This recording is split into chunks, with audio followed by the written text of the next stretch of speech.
Where's the button? Oh, I didn't have to hit the button this time. I forgot. Oh, and I was going to do the thing. All right, I'm going to do the thing anyway. Okay. As soon as it pops up. People are like, what thing's it going to do? Just press the button. Just you go press the button.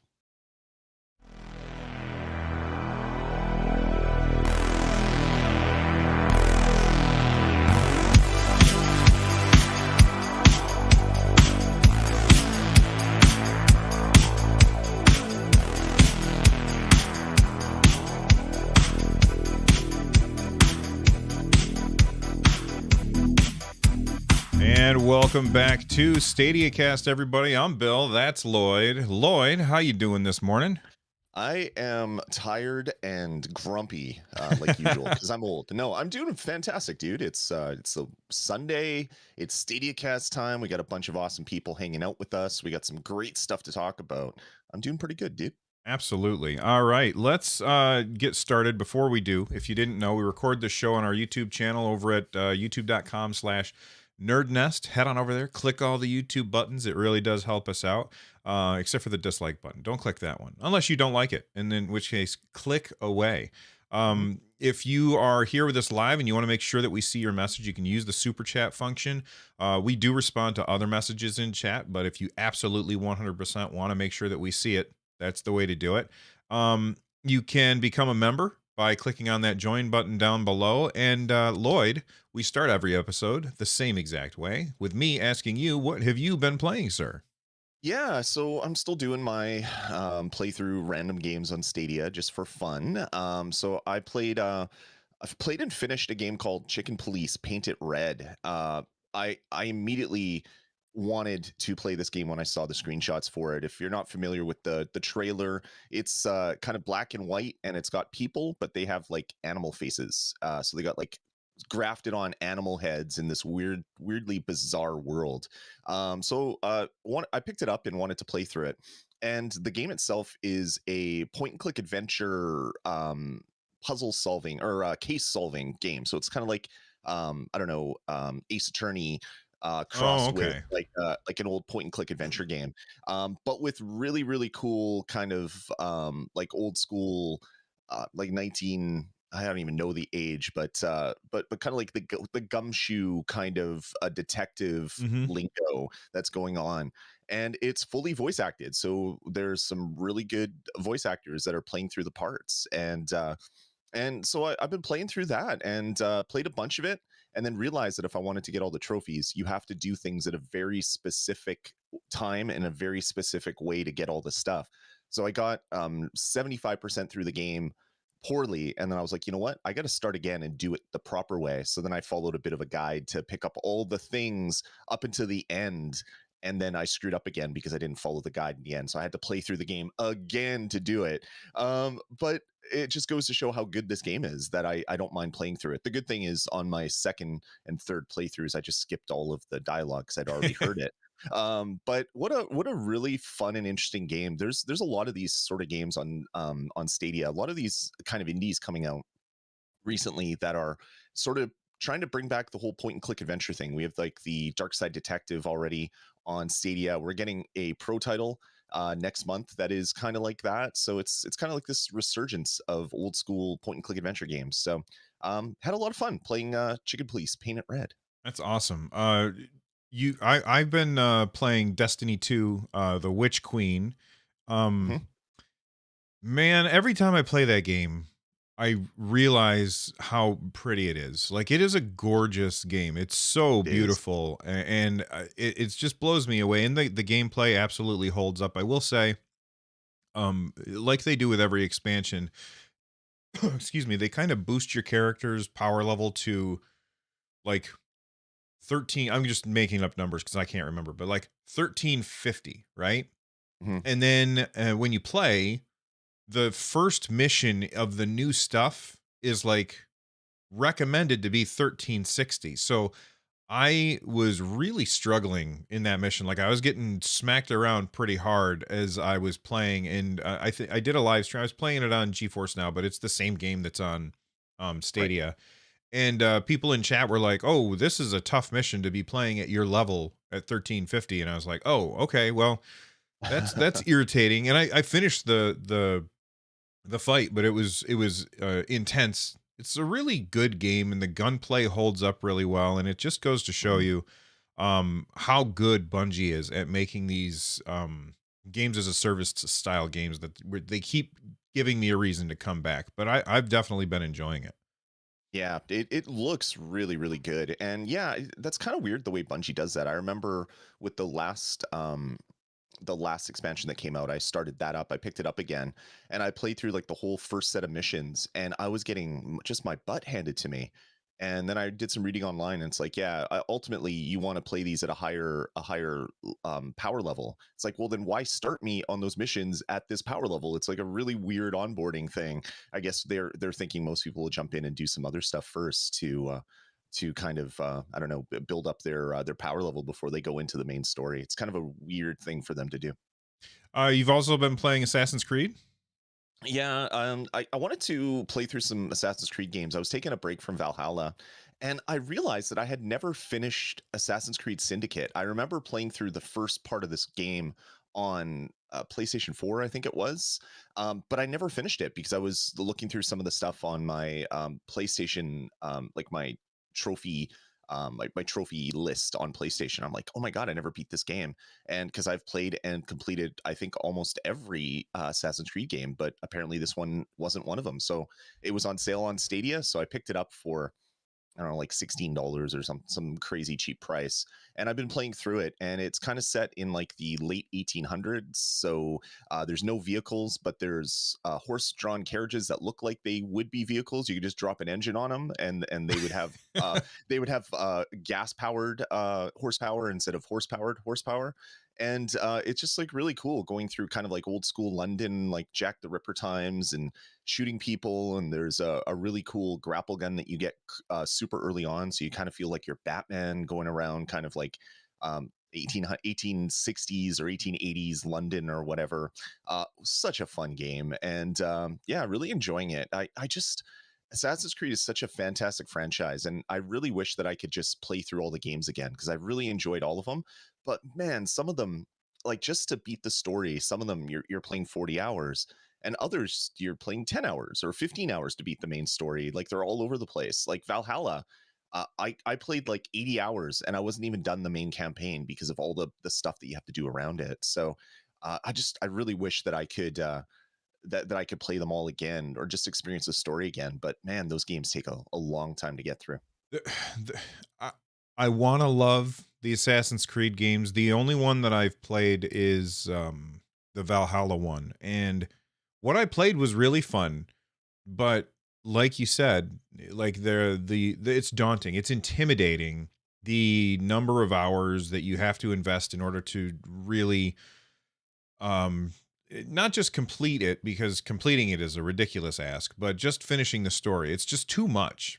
And because of that, I always say, well, maybe some other day. And so I never jump in and play those Creed games, even though I know that they're really, really good. And well, some of them are really good. Some of them I've heard not great things about. But overall, as a like, if you average out the franchise, I think that they would tend to be on the good side of the meter rather than the bad side of the meter. But Yeah, there's very few that were disappointing to play through when they came out. Like they're always great, good games. With some of them are great, which is hard to say for a lot of franchises out there. A lot of times there's hits and misses for sure. When you have like a dozen games in a franchise, there's some that are not good. I don't feel that way about any of the Assassin's Creed games, except for maybe the more kind of mobile games that came out that were then kind of like ported over from Vita or whatever.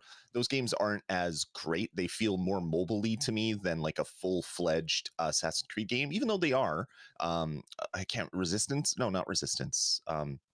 I can't Renaissance, I think. Assassin's Creed Renaissance? No, that's not it. Anyway, it doesn't matter what it is. It's the one with Aveline is the main character. That didn't feel like a full Assassin's Creed story to me, but the other ones have all been pretty darn awesome. That's very good. All right, let's jump into the news. On the news today, we've got This Week in Stadia that we're going to talk about, along with a bunch of new pro games. We've got the Google Games Summit. We've got House of the Dead remake, and going to save this for the end. I want to talk about playing Stadia on the Steam Deck, so stick around for that. Let's start with This Week in Stadia. Let me bring this up on the screen for everybody. And first off, we've got 5 more pro games. Yeah. That's another really good month. Now, not all of these appeal to me, but there's 3 of them in here that are definitely, in my opinion, something that I would look forward to if I didn't already have a Mm, couple of them, and 2 of them that sure. I just passed for me. What First off, let's talk about let's just go in order. Road trip with Race with Ryan. Yeah. Not for me. Clearly, Sure. you Yeah. always tend to like give these kind of games more of a fair shake than I will. So I'll let you talk about that one. Yeah, I mean, I'll play it. I it's funny. I asked for after playing the Need for or not the Need for Speed, the Fast and Furious game. I said all I want on Stadia is a kart racer that I could play, sit on the couch and play with the family. And then this was announced, and I'm like, oh my god, was this like, did I touch a monkey paw or something? Like I got my wish, but I didn't really get my wish. Um, so It's yeah, like not you got a vindictive genie and you didn't ex- phrase your wish exactly the right way.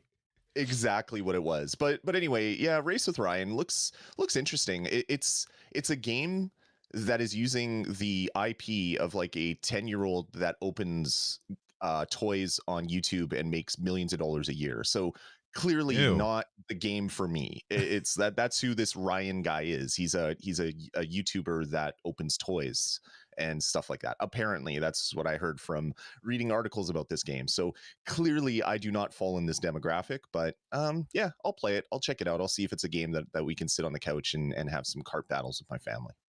All right, let's move on. I have nothing to say about this game. The idea of a I did not know that about the IP, and that Yeah. makes it even less interesting to me. I thought it was some TV show or something. Um, Hmm. let's move on to Adam Wolf. Adam Wolf seems, I'm not going to say interesting. Uh, it's definitely not something that I'm interested in, but I think it's the kind of game that a lot of other people would be interested in. Can you talk about that one? Yeah, it's a point and click adventure game, sort of. You're solving mysteries, you're a detective.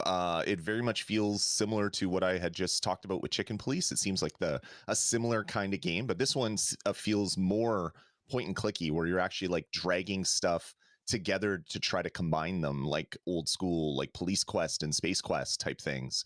Um, yeah, it looks neat. It also looks like this game has some like hidden objects parts to it as well. So it's not just point and click adventure. It's like those hidden objects things where you're looking for 18 objects in this little scene and you have to find them all. So it has a bunch of varied gameplay. Looks interesting to me. I'll play through it. I love giving games like this a chance. It allows the narrative to really kind of shine, and allows a good story to kind of shine through. Hopefully, this is what this game has is a good story that can shine through. Yeah, I was just looking at the footage. I had the footage playing for the audio listeners. I had the footage for the audio listeners. I had the footage playing while Lloyd was talking, and I was looking at it, and I was like, "Boy, this really looks like a mobile game." And so I grabbed my phone and looked it up, and absolutely, this Mhm. is a port of a mobile game. So you can play it now. I don't. Well, I mean, it's a pro game, so you're not going to have to pay for it on Stadia. So I Correct. mean, there's that, but you could just play it on your phone if you wanted to. But Mhm. you know, again, point and click adventures for me. Every time I always look at a point and click adventure and I think this is the one, this is the one that I'm going to love, and then I play it and I get stuck or I don't think of something or something is like the solution to the puzzle is not quite exactly what I had envisioned as the solution to the puzzle, and I get frustrated, and so then I Yeah. stopped playing. So I'm completely uninterested in Adam Wolf, but I do like the art style at least. Mhm. Yeah, that's cool. Not, I mean, not every game type is for everybody, and Yeah. I love these kind of throwbacks to this older way of playing games. But the one thing you need with these games is a really good story. So hopefully the story is there. Yeah, absolutely. All right, let's move on to the one that I think is probably the standout, the one Yes. that is absolutely amazing, and that is Darksiders Genesis. If you did not play Darksiders Genesis, you missed out on a really, really fantastic game. I bought Mm, it when Stadia first launched, yep. and I finished it. And then I'm not going to get into the specifics, but I had an issue where I have two Stadia accounts and I had purchased it on the first Stadia account. But then when family sharing happened, I was like, oh, well, I want to be on this account. So I, Right. I almost, probably 3 or 4 times, I almost bought the game again because it's that good and I wanted to Yep. have it on that Stadia account. So now I'm glad that I waited and I don't have to, because it's just such a good game. Now, when it first came out and I thought that this game was going to play like Diablo, Mhm. but it doesn't play like Diablo. You want to explain what this game is like, Lloyd? Yeah, so it's kind of a top-down isometric version of the other Darksiders games. So the other Darksiders games are very much kind of like 3D Zelda sort of games where you're going from area to area, getting new powers. Those powers allow you to go in other parts of areas that you've maybe been through but couldn't access. Darksiders Genesis is very much that type of game, but it looks like it is an action RPG. I mean, it is an action RPG, but it's just not a Diablo specific action RPG. You're basically walking through and killing people by getting right up in their face. There's some characters that have guns, but you can also punch people and all that other stuff. So a very fun game. It I believe when it came out, we played through a bunch of this co-op together, Bill, because Hmm. that is one of the functions of this game as well. You can play co-op. It's just a really fun RPG with puzzle elements and just amazing battles. It was weird to see such a different take on the Darksiders formula because having played all the other Darksiders games, this came as a complete outlier to what the other games are. But it was so much fun. Like I completed it almost in like one playthrough. It felt like I beat it so fast because I just wanted to see how the story ended. This is going to be a really fantastic title for everybody. And funny story, if you join Pro today, you get all of the Darksiders games. You Oh can yeah. claim Darksiders 2, Darksiders 3, and then Darksiders Genesis because they're all still part of Pro. The games that exist on Stadia are all part of Pro right now, or they will be March 1st. And there's a link in the description down below that I think will get you, if you're not already a member of Stadia Pro, that if you click on that link, it might take you to a free month or maybe 2 free months. I can't remember exactly. It's just an old link, and I'm sure I'm not positive it still works, but you can check it out if you haven't. As somebody who's played all of the Darksiders games, do you prefer the top-down version, or do you prefer the more traditional version of Darksiders? I think they're both good for different reasons. I like the story in this one because it's kind of a prequel. I mean, it's not kind of, it is a prequel to kind of what happens in Darksiders 1, 2, and 3. So this gives you a good I don't know, a good background to kind of the story that is going on. Not that the story is super complex. I mean, you're defeating evil, but you were evil, and now you're coming back and trying to defeat everybody else that is, I guess, more eviler than you are. More I guess, eviler. but yeah, it's good. I think my favorite game was Darksiders 2, if I remember the story. And then Darksiders Genesis would be like really close up there for some of my favorite I don't know, gameplay with Darksiders. There you go. I need to try out the other ones. Let's move on to Darkwood. I played this game. Boy, this is a weird game. It's a top-down survival horror game. You can only see where your character would be able to see. So, like, if you're looking at the character, like if the camera was up there over my head and looking down on me, there'd be like a cone coming out from my head, and that's the location that I can see where things are. And so as you move around and you're going in your different directions, you can't see what's happening behind you. And it's got a really um dark and creepy aesthetic to it. I did not play it for too long because it kind of creeped me out and I didn't like the way it was going and they made me kill a dog and I like all of those things added together meant I think I'm going to move on from this one. But I think that there's Right. a lot of people out there that this kind of game absolutely appeals to, and it's coming to Pro. Have you played not Darkwood? No, it was one of those games that I wanted to check out. It's black and white. It looks like it's drawn with like pencil on paper. Like it has this really cool kind of indie arts book kind of look to it, and it reminds me a lot of Hotline Miami, except without the neon and guns as much as Hotline Miami would have. So yeah, this one looks interesting. I'll definitely check it out.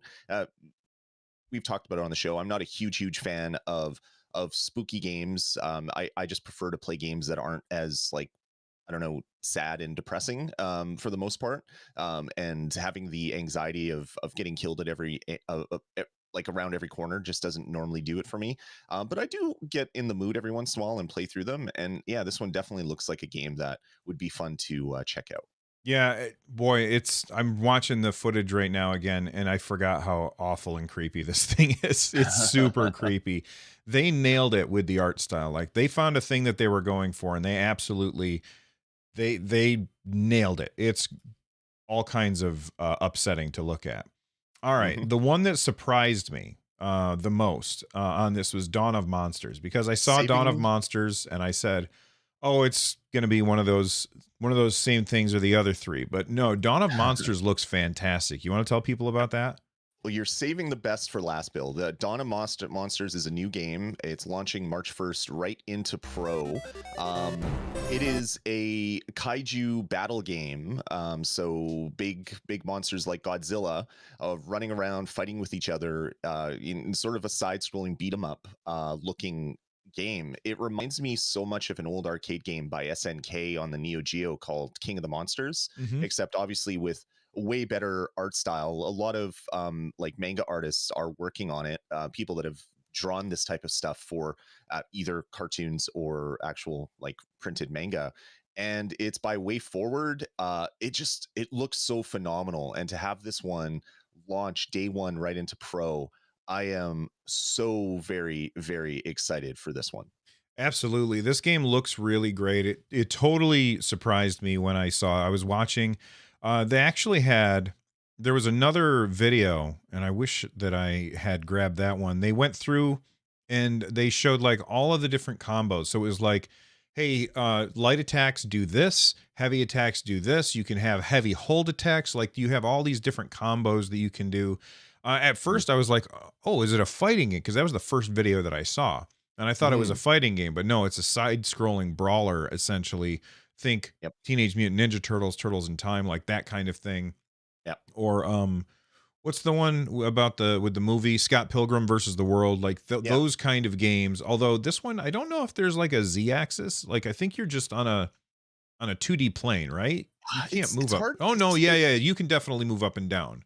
Yeah, and it looks like there is like an upgrade system and stuff in it as well. Like there isn't a lot of info. Like I went to WayForward's website and this game isn't really fully listed on their site yet. So all the info about this game that I think most people would want just doesn't seem to be out there yet because it I guess it didn't have a release date. So now we have a release date. It's coming March 1st. I guess all that info is going to start coming out. But yeah, it looks like if you had a side-scrolling beat 'em up and then added some RPG stuff into it, which is very much what Scott Pilgrim is like, where you're leveling up and doing things like that. So yeah, I'm very excited. It's they're very focused on the individual monsters and they all have their own pluses and minuses and bonuses and strengths and weaknesses and all that stuff, which is kind of interesting. Different than kind of like most beat 'em ups where the enemy or the characters that you choose all have different skills, but they kind of are all the same. Like they're very balanced. I don't know how balanced this one's going to be. There might be like the really slow super powerful guy, which is going to have a hard time with certain bosses, or it could be like the super quick but doesn't do much damage guy would be good for those types of fights. I'm really looking forward to digging into this one because I've been excited from when I first saw some of the first key art that came out about this game. Yeah. Let's talk about free weekends. Right now there's a free weekend for Assassin's Creed. What the heck? Okay. Assassin's Creed. Sorry, I got distracted by a shiny thing. Assassin's Creed Valhalla. Lloyd, how many hours did you say you put into Assassin's Creed Valhalla? Many, over 100, 120, something like that. Well, all right. Well, you're not going to get all that. Like, if you haven't already started this free weekend, then you're pretty much screwed. But you can play it until tomorrow, and it's definitely a good.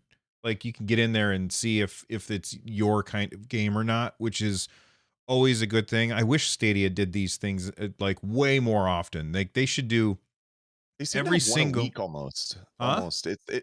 It seems like almost every week, probably twice, 2 to 3 times a month, we seem to be having a demo recently. So this is getting good or not a demo, a free play weekend. So they're doing really good things, which is good to see.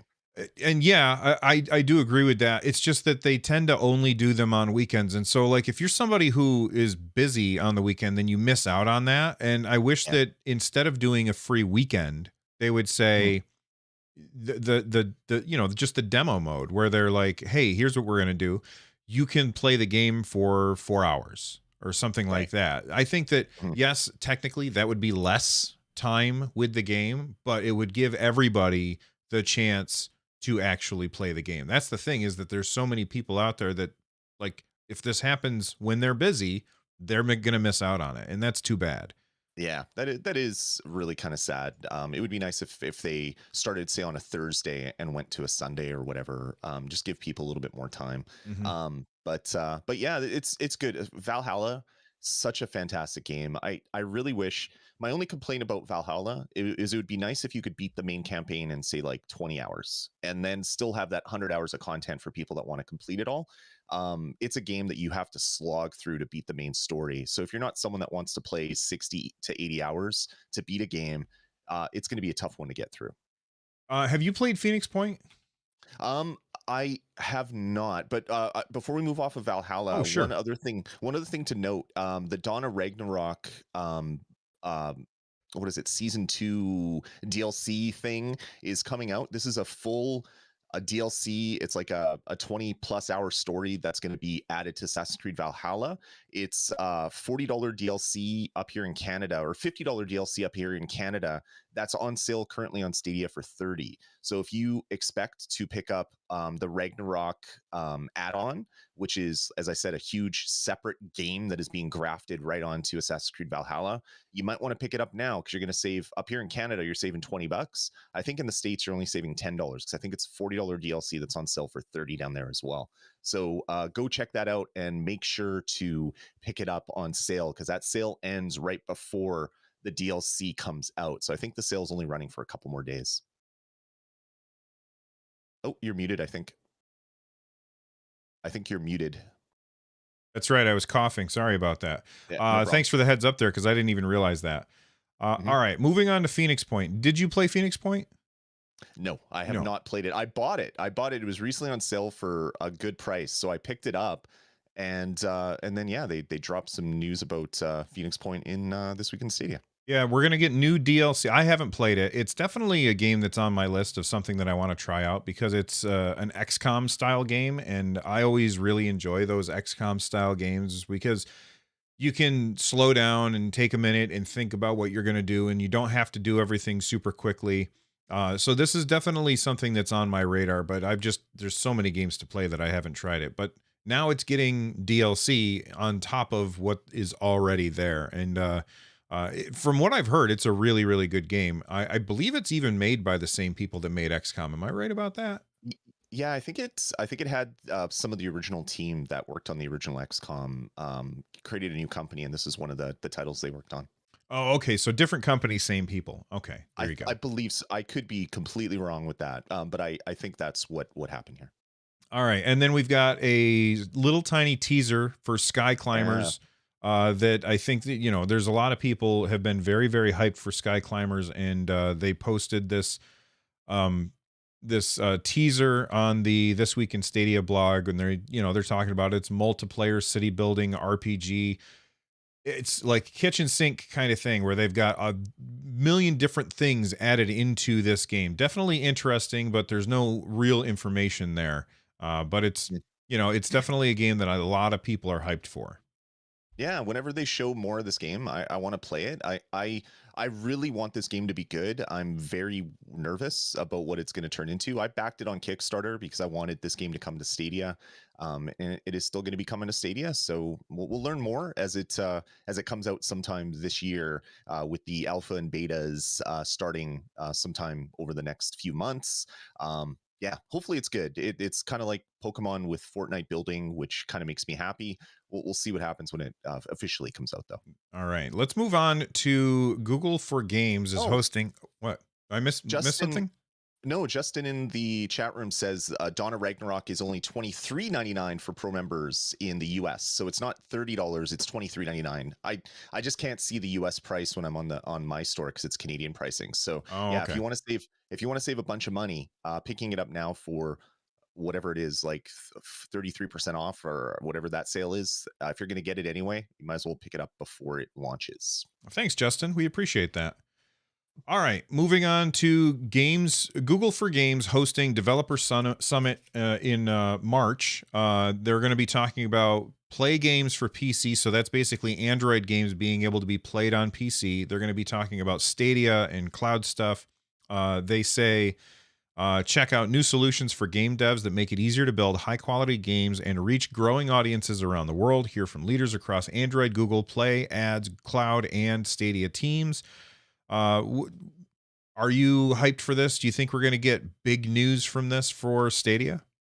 I don't think there's going to be big news, but I'm hyped for this because when we talked about excuse me, when SG&E shut down like a year ago, everyone's like, "Oh, Google's dead or Stadia's dead. This is nothing's ever happening." And we I always take a wait and see approach. Sure, it could be dead, but let's not say it's dead until it's actually dead. Let's see what Google does. And then they had this Google with Games conference and they talked about Stadia and then they had stuff with Google I/O or whatever. So they clearly were always still going to be doing stuff on it because they plan to have some developer talks. And then when that whole Business Insider article came out, I said, let's wait and see if we don't get another game summit or more Google I/O stuff. Sure. But on the other hand, if we do, then obviously it's just business as usual. So when this was announced, I smiled because that means that Google is still doing some stuff with Stadia, which we assumed they would be. But I mean, you hear the same wrong story enough. Sometimes you start to believe it a little bit, a little bit. But yeah, this conference that they're planning is great. One of these talks is called How to Write a Windows Emulator for Linux from Scratch, which is a detailed overview of the technology behind Google's solution for running unmodified Windows games on Stadia. This is a deep technical walkthrough of some of the core concepts with the goal to allow curious programmers to better understand such technologies and potentially build their own. So this immediately jumped out at me as super surprising because when Google white labeling was coming out and they struck up that deal with Comcast to have the Batman game, everyone's like, "Oh my God, this means it's coming to Stadia." And one of the first things we talked about here is just like, let's wait a second. I hope it comes to Stadia, but this is such an old game. I'd be highly surprised if they reopened the code base and made a new version of this game to run on the Google platform. To me, what was more likely was they were running a Windows wrapper around this game that was then streaming through Google Stadia. And obviously, we didn't know if this was a thing, but this game didn't have any ties into the Google APIs. You couldn't bring up the Stadia menu. You couldn't do in-game invites, like all the normal Stadia stuff wasn't part of this. Well, it looks like maybe that is indeed what happened here as one of a kind of test case to get these games running as a white label service or whatever. So very, very interesting to me. I don't know if this means that these types of games will be coming to Stadia proper. In fact, I highly doubt it. But if Google's allowing people to do this on white labeling, that's a good thing because it will bring more potential publishers and developers to the platform.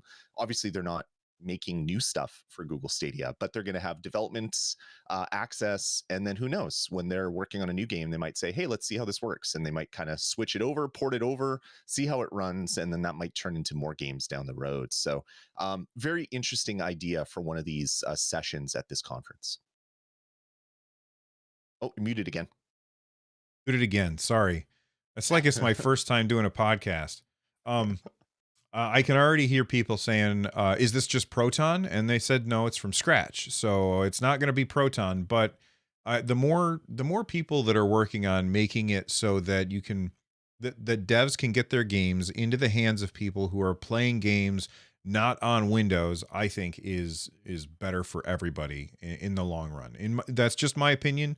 People can tell me how wrong I am and that I should just use Windows, and that's fine. I can't stand Windows; it drives me crazy. I use Right. it out of necessity.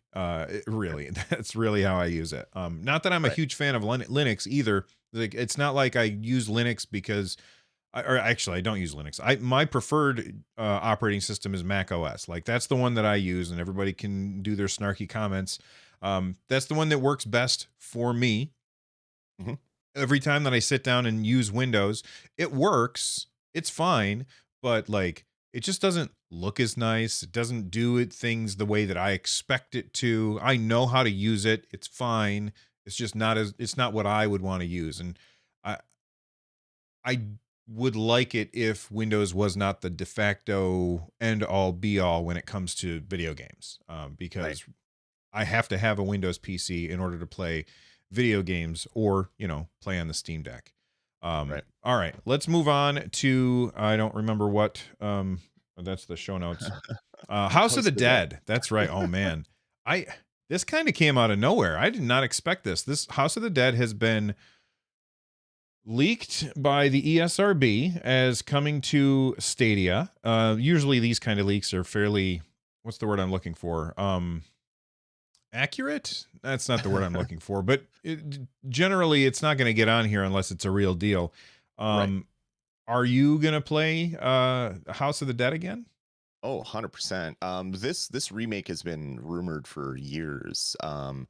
It's come to light multiple times on different systems. I think it was originally supposed to come out on like the PS3 or early on in the PS4. It was talked that this was happening, and then that went quiet for a while. And then I think a couple years ago, it was rumored that it was coming to the Nintendo Switch, and then it went quiet for a bit. So I'm not gonna hold my breath for this one actually coming out, but I mean, it wouldn't be rated on the ESRB unless it was happening. So I'm pretty sure that this is going to be coming out in the near future. I love these old school the old school shoot 'em ups where you actually had a gun and you're shooting at the screen, and you'd have to hit a paddle or a pedal on the bottom to pop up and down. If you're playing some of them, other ones you had to Time uh, Crisis? No, not Time Time Crisis. Crisis. Was that it? Yeah. Time Okay. Crisis had the one with the little pedal or whatever. There was a bunch of other ones. There was ones that had like joysticks and guns. Like there was all sorts of crazy arcade cabinets for these shooters. And House of the Dead was always one of my favorites, and it had some really good home versions as well over the years, with using like the Gun Con on like PS2 or whatever, or PS1, or maybe it was PS. No, I think it was PS2 with the Gun Con and all that. So many fun memories. But modern TVs make it really hard to play with light gun games because they don't work the same way. They don't have the raster line that they can use for timing to figure out what you're actually shooting at. So it'll be interesting to see how this one is gonna work. Is it only gonna work with mouse and keyboard, or can it work with a controller? Are you gonna be good at playing this game with a controller? All these questions I have. Doesn't really matter. I'm gonna play it regardless because I love this franchise. I am not going to play it because it doesn't have a gun. Like I need you got to have a gun to really like, can you imagine playing Area 51 without a gun? Like, how Well, is that? those are quarter gobblers. They're meant to kill you fast to take more quarters from you. If the remake is done the right way, it won't be that. Like it won't just be the arcade game ported over. Yeah. It'll probably be that though. It'll probably be exactly that, and it will be just as annoying moving your mouse cursor around with your joystick or whatever. But man, I want to see this. I want to see Typing of the Dead. I want to see all these old school kind of like House of the Dead games come back and have new life on modern consoles, because they were just so much fun back in the day. You know what I would really like is if light guns, I know that they don't work the same way because of modern TVs, but I would really like to see light guns come back. And I don't Yeah. know, can you like you can make a light gun that works on a modern TV, right? Yeah, they have some that are available for like if you're making a MAME cabinet or something that will work with your LCD panels. They work in a completely different way. They use I believe they intercept the HDMI signal coming out, and they analyze things. I think that's how it works. Don't quote me on that because I've only looked into it briefly back in the day when I was thinking of making a new arcade cabinet for my house. So they do work, but yeah, not as easy as the old raster ones that actually timed where you shot and looked to see the color, or they looked to see where the raster line was when you hit the button, and then trying to figure out with the Hmm. flashing on the screen. There's like all this crazy stuff, but it worked because all TVs drew at the exact same refresh rate. That doesn't happen anymore. There's too many different refresh rates. There's too many different techs, and plus, and on an LCD panel, they're not actually drawing anything on the screen. So it'll be interesting to see kind of what happens with this game. But that's what I want. I want every console to have a light gun that you can go to the store and buy and you bring home, and like you said, it intercepts the HDMI or something. So sure, I got to plug it in and it's got a wire or whatever, and then make these games. This is a dead genre. No pun intended, because House of the Dead, but this is a dead genre that does Yeah. not get new stuff made anymore. I'm sure somebody in chat or in the comments is going to be like, well, actually, Bill, this game just came out last week and you didn't know about it. And you're right. And thank you for sharing. But I Mm. wish that they were more commonplace, because they are super fun games. I threw so much money in the garbage playing Area 51 and Time Crisis and Operation Wolf and all of those games in the arcade. And I remember having, I think it was Area 51. No, it wasn't Area 51. It was something before that on yeah, it was Operation Wolf. We had Operation Wolf. Oh I think it was on the yeah. Sega Genesis at my house. And it was amazing and so much fun. And my brothers and I just loved that game. And Yep. it's a dead genre, unfortunately. The best light gun experiences I had was when one of my arcades would go into kind of free play mode. They would give us X number of hours, and you can come for the final 3 hours or 2 hours of the night on certain days, and they would put every game onto free play mode. And you would just pay basically a cover fee to come in and play those games. So I would go to like Operation Wolf and the T2 games, anything that had two guns, and I would play two player with just one, and I'd live out like all of my Rambo and dreams just by having two Uzis in my hand or whatever, or two handguns and things like that. So much fun playing those games. It was yeah, you don't get experiences like that anymore with video games, unfortunately. That's true. All right, let's move on to the Steam Deck. I have a Steam Deck sitting here. It works really Hmm. well. And I've been playing a bunch of different games on it, trying to figure out. Oh, you can see that I've been playing Sonic on there.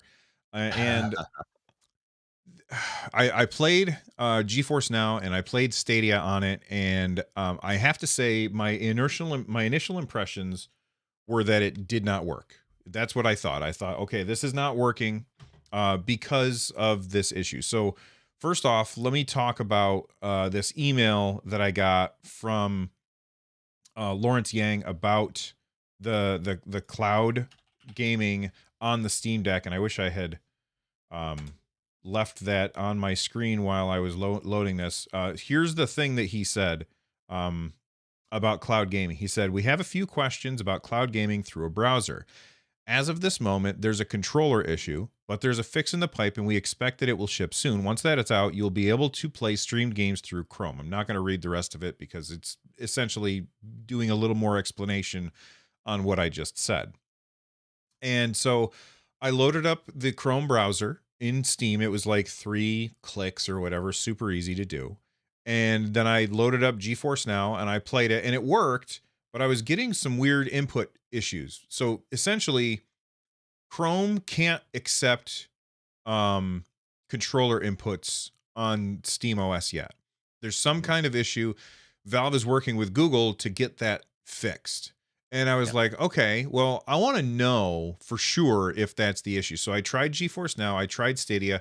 Both were super choppy feeling. And I was like, oh, this is not good. And I thought maybe like it's on Wi-Fi. Maybe I'm not getting the information to the Steam Deck fast enough because it's on Wi-Fi, and I was having slow downloads on it as well, and so I thought that was probably the issue. That's not the issue.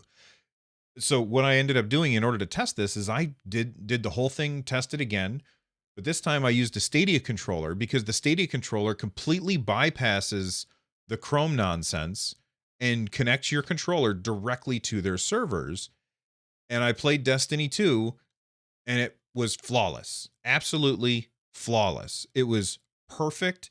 And once they get the controllers working the correct way with cloud gaming on this device, this is going to be an incredible device for cloud gaming because it's portable, it's got built-in controls, it's slim, it's light, and it's just going to be fantastic. And because it's a 1280 by 800 screen, you don't have to have the best connection because it's not trying to send you a 4K signal.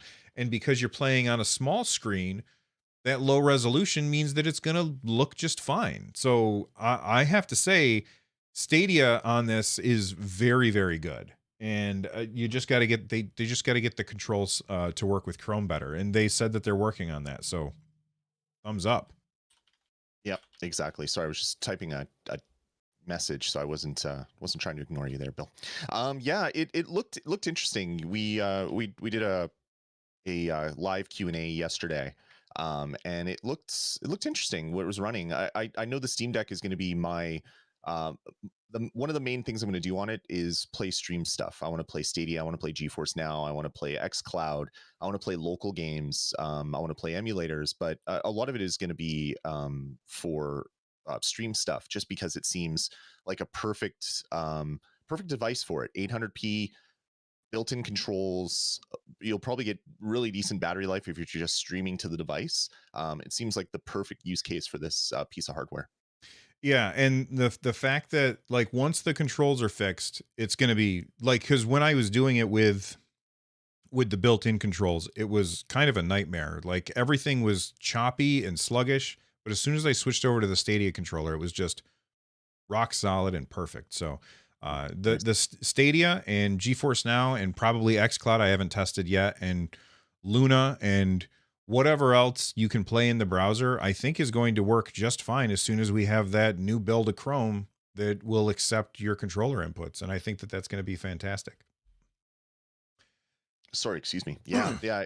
Hopefully that comes, and it's really interesting that they're so specific with that. So basically, what the issue is the version of Chrome that ships right now doesn't have built-in support for controllers, and we ran into that on Windows and iOS and Android tablets when streaming first came out, where linking a controller to a web browser just didn't exist. So we saw first.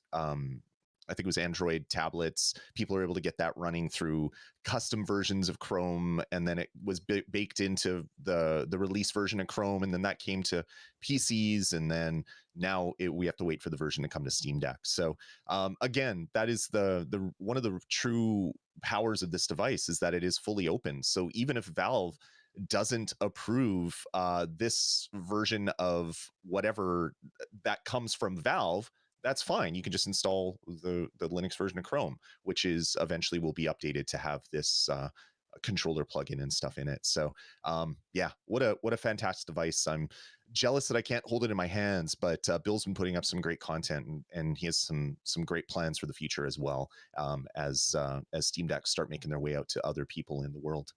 All right. Well, that's it for today's episode of Stadiacast. Let us know in the comments section down below what games you've been playing on Stadia and which of the new 5 Pro games that you are most hyped for. I will say this.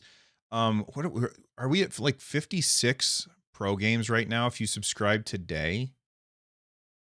If you subscribe today, Yeah, I think it's like 56 that it would be available like right then.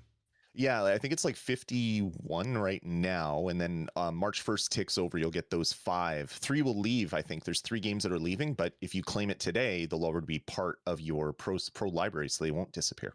Yeah, the Stadia Pro is such a good deal for $10 a month. You get so many games, and some of them are going to be games that you don't care about. But I think that they do a great job every month of saying, here's a game for you, and here's a game for you, and here's a game for you. And if you are somebody who likes a lot of different types of games, then maybe every month you're going to get 2 or 3 that you really like. For me, there's 3 games this month that I think are really compelling, and 2 that I think are stinkers. But That's just me, and I'm sure that other people are going to have other opinions on that, and let us know those opinions in the comments section. 100%. Yeah, it's there. There really is something for everyone. These last few months on Stadia Pro. So, Dawn of the Monsters, Darksiders, whatever that road trip game, driving game, RPG, a new fighter, and then there's a point and click and a more psychological horror kind of game. It really has been like that for the last few months. Google's been putting some good packages together for these pro titles every month, and hopefully they keep it up. Yeah, and I think that really has something to do with the fact that they made that change to how much money the publishers get from Stadia Pro. And I think that's probably pushing a lot of publishers to be interested in bringing their games to Stadia, not just as a platform, but Stadia Pro as well, because it's what's the word? Lucrative, I guess, is probably what I would say. Exactly. Yeah, Uh, definitely. all right, everybody, that's it for this episode of Stadiacast. Lloyd, tell everybody goodbye. All right, everybody, take it easy. We'll talk to you here next week for Stadycast. Have a good week, everybody.